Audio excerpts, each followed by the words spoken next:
2 section இருக்கு. நீங்க புதிய தாராளமய கொள்கைகளால வந்து கடுமையா பாதிக்கப்பட்ட ஒரு செக்ஷன் இருக்கு.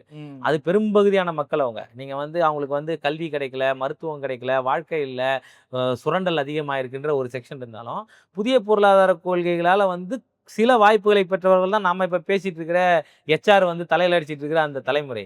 அந்த ஹெச்ஆர வந்து அவன் கொஸ்டின் பண்றான். ஓகே. "நீ வந்து எனக்கு வந்து இவ்ளோ வேலை வாங்குறல்ல, ஏன் எனக்கு சம்பளம் கூடுதலா குடுக்க மாட்டேன்றன்னு?" கேட்குறான். ஓகே. "என்ன இவ்ளோ டென்ஷன் பண்ணனா, என்னால இந்த சீட்ல உட்கார முடியாது. நான் ஏஞ்சி போயிருவேன்." அப்படின்னு சொல்றான். ம். இத எதையுமே முதலாளித்துவத்தால ஏத்துக்க முடியல. அதனால தான் இந்த பதட்டமாவுது. ஜென்சி வந்து மோசம், ஜென்சி சரியில்லன்ற ஒரு கொஸ்டினுக்கு வரான்.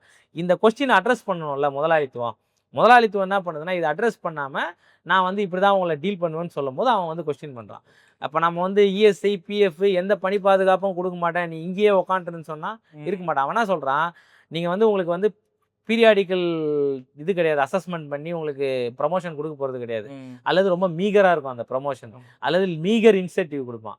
இவன் என்ன சொல்றான், நான் ஏன் உன்கிட்ட வந்து 1 வருஷம், 2 வருஷம் வேலை செஞ்சுட்டு மீகர் இன்சென்டிவும், மீகர் புரமோஷனும் வாங்கணும். ம். நான் அதுக்குள்ள என்ன பண்ணுவேன்னா, வேற ஒரு கம்பெனில நல்ல சம்பளத்துல வேற ஒரு பொசிஷனுக்கு போயிடுறேன்றான்.